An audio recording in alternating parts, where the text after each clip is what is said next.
ICT বিষয়ের আমরা যখন লজিক ফাংশন সরলীকরণ করি সেক্ষেত্রে 41 নম্বর অঙ্কে বলা আছে a plus B plus C not, তার উপরে টোটাল একটা নট, বি আর সি নট আবার আলাদা।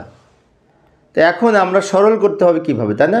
এই যে সরলীকরণ করার সময় আমরা একটা কাজ করতে পারি, এই যে প্লাসের উপরে নট আছে কিন্তু, তো প্লাসের উপরে যদি নট থাকে তাহলে ডি মর্গেনের যে প্রথম উপপাদ্য রয়েছে সে প্রথম উপপাদ্যে বলা আছে যোগের পূরক সমান পূরকের গুণফল, অর্থাৎ প্লাসের উপরে যদি নট থাকে তো এই নটটা ভেঙে আলাদা আলাদা হবে, কিন্তু শর্ত হচ্ছে প্লাস থাকলে ইনটু হবে। যেমন এখানে এ নট হবে, প্লাসের পরিবর্তে ইনটু হবে, তারপরে আবার B not into C double not হবে।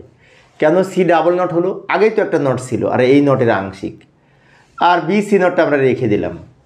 এখানে যেহেতু সবগুলাই গুণ সেজন্য ব্র্যাকেট তুলে দিলেও হবে, সমস্যা নেই। আমি আবারও বলছি, লক্ষ্য করি এই টোটাল নটটা ভেঙে আমরা 3 খণ্ড করেছি, ফলে কি হচ্ছে প্লাস থাকলে ইনটু হয় ডি মর্গেনের প্রথম উপপাদ্য অনুযায়ী। আর এখানে বি সি নট ছিল আমরা রেখে দিলাম। এবার এই যে এ ডাবল নট সমান এই নিয়ম অনুযায়ী সি ডাবল নট সমান কিন্তু সি হবে, তাহলে আমরা খুব সহজেই লিখতে পারি A naught B naught C, আর এইটা আলাদা আছে। তো যাই লিখি এ নট বি নট আর সি ডাবল নটের পরিবর্তে সি ইনটু এই বি সি নটটা রেখে দিলাম। এবার এইটা যদি গুণ করি তাহলে A naught B naught B naught into B এক জায়গায় রাখবো, সি আর সি নট এক জায়গায় রাখবো। লক্ষ্য করি এ নট রেখে দিলাম আর বি নট এক জায়গায় রাখবো কাছাকাছি, এই যে বি নট ইন্টু বি এক জায়গায় রাখলাম কাছাকাছি, আবার সি নট আর সি এক জায়গায় রাখলাম কাছাকাছি। আমি আবারও বলছি, লক্ষ্য করি এ নট জাস্ট এটা গুণ করে এটা পেয়েছি।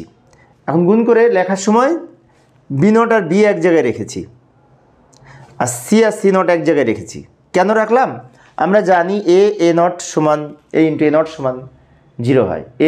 এ নট এটা অ্যান্ড অপারেশনের একটি মৌলিক উপপাদ্য, যেটি এ ইন্টু এ নট সমান যদি 0 হয় তাহলে বি ইন্টু বি নট সমান 0, সি ইন্টু সি নট সমান 0, তাহলে এটার মানও 0 এটার মানও 0, তাই না? পরের লাইনে আমরা কি করব, এ নট রেখে দিলাম আর এটার মান 0 এবং এটার মান 0, এটার মানও 0 এটার মানও 0। এবার 0-র সাথে এ নট গুণ করলে 0 হয়, 0-র সাথে এ নট গুণ করলে 0 হয়, তাই না? তো এইটা হচ্ছে এই 0 উত্তর হলো। এত বড় একটা অঙ্কের সমাধান হলো 0, শূন্য। তো প্রিয় শিক্ষার্থী বন্ধুরা, আমি অবশ্য অল্প অল্প করে আলোচনা করি শিক্ষার্থীদের অনুরোধে। তো আজকে এই ছিল আমার আলোচনা। আচ্ছা, পরের ক্লাসে কি করবো একটু দেখে যাই। এই যে এইটার সমাধান করার চেষ্টা করব পরের ক্লাসে।